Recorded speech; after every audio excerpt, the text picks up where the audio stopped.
જો Gujarati public એડાની height જોઈ હોય તો આમ જો છે ને બાકી જબરજસ્ત એડા મોટા હેવી ને હેવી હે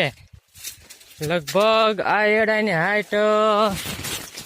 મારી હાઈટ 5.5 ફૂટ હે એટલે એડાની હાઈટ 8 ફૂટ ગણવાની 8 ફૂટના એડા હોય તો વિચાર કરી જોવો અને લૂમું તો તમે જોઈ શકો છો કેવી મોટી લૂમું હે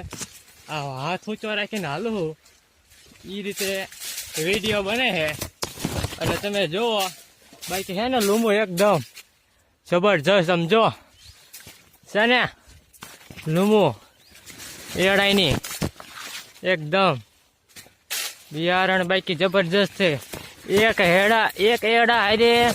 લગભગ 10 લૂમું હોય 20 10 12 15